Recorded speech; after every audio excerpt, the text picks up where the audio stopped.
जो कोई ना कर सके। विक्रम ने एक बार फिर बेताल को अपने कब्जे में किया और कंधे पर लाद कर चल दिया। आखिर तुम नहीं मानोगे विक्रम, बेताल बोला।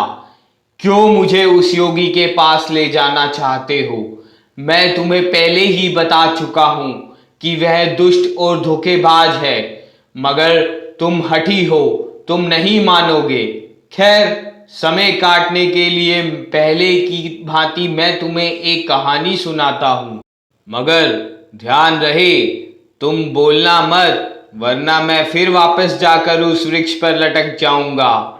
विक्रम खामोशी से अपने रास्ते पर चलता रहा और बेताल बोलता रहा।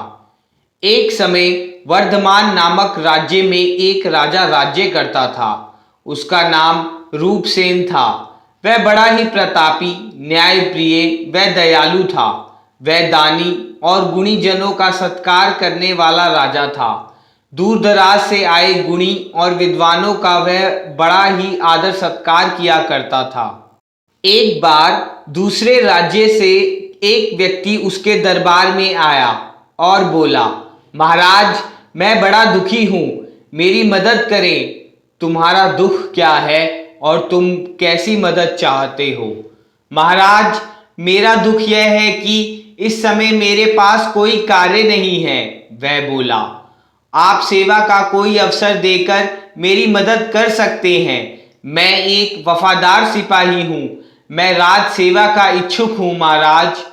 ठीक है, हम तुम्हें राज सेवा में नियुक्त करते हैं, लेकिन निसंकोच होकर कहो कि राज सेवा के बदले हम तुम्हें कितना वेतन प्रदान करें कि तुम सुखपूर्वक जीवन यापन कर सको। महाराज, 100 स्वर्ण मुद्राओं से मेरी दैनिक आवश्यकताएं भली भांति पूर्ण हो सकती हैं। उसकी मांग सुनकर राजा सहित सभी दरबारी चौंक उठे। 100 स्वर्ण मुद्राएं प्रतिदिन? राजा ने आश्चर्यचकित होकर पूछा, तुम्हारा नाम क्या है? मेरा नाम बीरबल है महाराज। तुम्हारे परिवार में तुम्हारे अतिरिक्त और कितने प्राणी हैं? केवल 3 प्राणी और हैं महाराज। कौन कौन? विस्तार से बताओ। महाराज, मेरी धर्मपत्नी, मेरा पुत्र और पुत्री, चौथा मैं स्वयं हूं। बस यही 4 प्राणियों का मेरा छोटा सा परिवार है। इतना छोटा और सीमित परिवार होने पर भी तुम 100 स्वर्ण मुद्राएं प्रतिदिन चाहते हो? राजा का आश्चर्य बढ़ता जा रहा था, जबकि दरबारी व्यंग्य से मुस्कुरा रहे थे कि यह व्यक्ति पागल है या महाराज को मूर्ख समझ रहा है। हाँ महाराज, इससे कम वेतन में मेरा गुजारा नहीं होगा। इतने वेतन में के बदले तुम क्या करोगे? मैं वो काम करूंगा महाराज जो कोई ना कर सके। राजा सोच में पड़ गए। कुछ देर सोचते रहे, फिर बोले, ठीक है, हम तुम्हें अपना अंगरक्षक नियुक्त करते हैं। रात को नित्य ही तुम हमारे शयन कक्ष के बाहर पहरा दिया करोगे। फिर महाराज ने खजांची को बुलाकर उसे 100 स्वर्ण मुद्राएं दिलवा दी। दरबारी महाराज के इस फैसले पर हैरान थे, मगर कर ही क्या सकते थे। दूसरे दिन से ही बीरबल महाराज की सेवा में लग गया। वह पूरी निष्ठा से रात में महाराज के शयन कक्ष के बाहर पहरा देता और प्रातः अपना पारिश्रमिक लेकर चला जाता। जब कई दिन गुजर गए तो एक दिन उसके जाने के बाद महाराज ने एक गुप्तचर को बुलाकर कहा, सतर्कता पूर्वक जाओ और यह पता लगाओ कि यह 100 स्वर्ण मुद्राओं का प्रतिदिन क्या करता है। गुप्तचर ने बीरबल की निगरानी शुरू कर दी। कई दिनों के बाद आकर उसने महाराज को बताया, महाराज, 100 में से 25 मुद्राएं वह प्रतिदिन गरीबों को दान कर देता है। 25 मुद्राएं प्रतिदिन वह देवी देवताओं के मंदिरों में चढ़ा देता है। 25 स्वर्ण मुद्राएं ब्राह्मणों को दान करता है। 10 मुद्राएं विधवाओं व अनाथों को दान देता है। 10 मुद्राएं अपाहिजों व कोढ़ियों को दान करता है और 5 मुद्राएं लेकर वह अपने घर जाता है तथा उन्हीं 5 मोहरों से अपना गुजर बसर करता है। महाराज बहुत खुश हुए।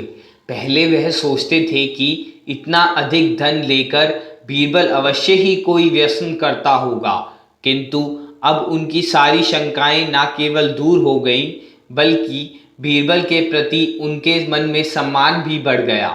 अब उन्हें यह भी विश्वास हो गया था कि बीरबल में अवश्य ही कोई अतिरिक्त गुण है। इसी कारण उसने कहा था कि जो काम ना कोई ना कर सके उसे वह करेगा। महाराज उसकी सेवा से खुश थे। एक दिन राजा अपने कक्ष में सो रहे थे कि तभी किसी स्त्री के जोर जोर से रोने की आवाज उनके कानों में पड़ी। ऐसा लगता था कि कोई स्त्री महल के पास ही बैठकर रो रही है। कोई है? महाराज ने पुकारा। बीरबल तुरंत उपस्थित हुआ। आज्ञा स्वामी, जाकर पता करो कि यह स्त्री कौन है जो इतनी रात गए महल के पास बैठी रो रही है। बीरबल तुरंत चल दिया। महल से बाहर आकर उस और बड़ा जिधर बैठी वह औरत रो रही थी, वह उसके करीब पहुंचा और यह देखकर आश्चर्यचकित रह गया कि वह औरत सिर से पांव तक हीरे मोती के जेवरों से लदी हुई है।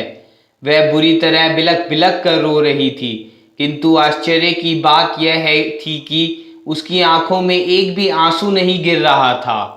कुछ पल तक बीरबल उसे एकटक देखता रहा। फिर उसने पूछा, हे देवी, आप कौन हैं और इस प्रकार क्यों रो रही हैं? तुम कौन हो? मैं महाराज रूपसेन का अंगरक्षक हूँ, बीरबल ने कहा। अब आप बताइए कि आप कौन हैं? मैं इस राज्य की लक्ष्मी हूँ। शनिदेव ने राजा रूपसेन पर अपनी कुपित दृष्टि डाल दी है। अब उनका सर्वनाश हो जाएगा। मुझे यह राज्य छोड़कर जाना पड़ेगा। राजा के अहित की बात सुनकर बीरबल बुरी तरह घबरा गया। ये आप क्या कह रही हैं देवी? क्या महाराज रूपसेन को शनिदेव के कोप से बचाने का कोई उपाय नहीं है? है पुत्र, अवश्य है, किंतु किंतु क्या देवी? आप मुझे बताएं। अधीर होकर बीरबल बोला, महाराज के हित और राष्ट्र की रक्षा के लिए मैं अपने प्राण भी दे सकता हूँ। सुनो सेवक, यदि कोई शनिदेव के कोप को शांत करने के लिए देवी के मंदिर में जाकर अपने बेटे की बलि चढ़ाए तो महाराज और राज्य पर आया यह संकट टल सकता है। देवी की बात सुनकर बीरबल अत्यधिक गंभीर दिखाई देने लगा। कुछ क्षणों बाद उसने सिर उठाकर देखा तो देवी वहां से अदृश्य हो चुकी थी।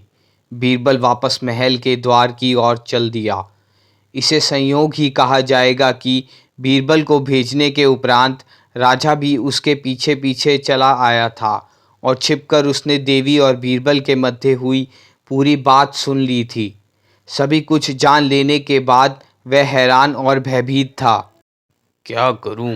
क्या राज्य की रक्षा और खुशहाली के लिए मुझे अपने बेटे की बलि देनी होगी? यही सब सोचता हुआ राजा बीरबल के पीछे पीछे चल दिया कि देखें बीरबल क्या करता है। अचानक वे चौंके। राजमहल का द्वार आने पर भी बीरबल ने उसमें प्रवेश नहीं किया और तेज तेज कदमों से अपने घर की ओर चल दिया। सोचने लगा, ये कहाँ जा रहा है? इसे तो मेरे पास आकर सारी बात बतानी चाहिए थी। कहीं ऐसा तो नहीं कि मुझ पर संकट आने की बात सुनकर ये भाग रहा हो। यदि ऐसा हुआ तो हम इसकी गर्दन धड़ से अलग कर देंगे, किंतु पहले इसके इरादे का पता लगाना चाहिए। राजा उसका पीछा करता रहा। बीरबल अपने घर आ पहुंचा। उसकी पत्नी ने असमय उसे घर आए देखा तो चौंक कर उससे पूछा। आप इस समय यहाँ कैसे? उसने अपनी पत्नी को पूरी बात बताई। फिर बोला, इस समय राज्य पर संकट है और हमारे राजा का भी अहित होने वाला है। ऐसे में हमें चाहिए कि हम अपने पुत्र की बलि देकर अपना कर्तव्य निभाएं। आप ठीक कहते हैं स्वामी। उसकी पत्नी ने बेटे को जगाकर उसे भी पूरी बात बताई। बेटा सहर्ष बलिदान देने के लिए राजी हो गया और फिर बीरबल अपने पूरे परिवार को लेकर देवी के मंदिर की ओर रवाना हो गया। राजा रूपसेन हैरानी से उनका पीछा कर रहा था। मंदिर में आकर बीरबल ने देवी की पूजा की, फिर प्रार्थना करते हुए बोला, हे माँ, मेरे स्वामी राजा रूपसेन पर कोई आपदा ना आए तथा शनिदेव का कोप शांत हो। मैं आपके चरणों में अपने पुत्र की बलि चढ़ाता हूँ। आप प्रसन्न हो माते।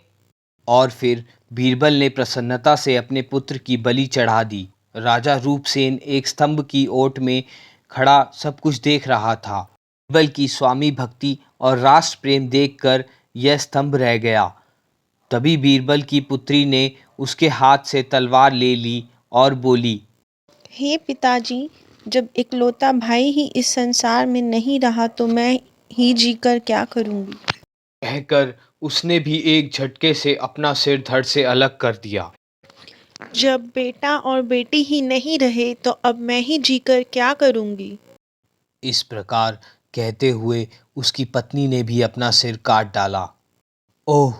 बीरबल स्तब्ध सा खड़ा यह मंजर देख रहा, फिर बोला, जब पूरा परिवार ही समाप्त हो गया तो अब मैं ही जीकर क्या करूँगा।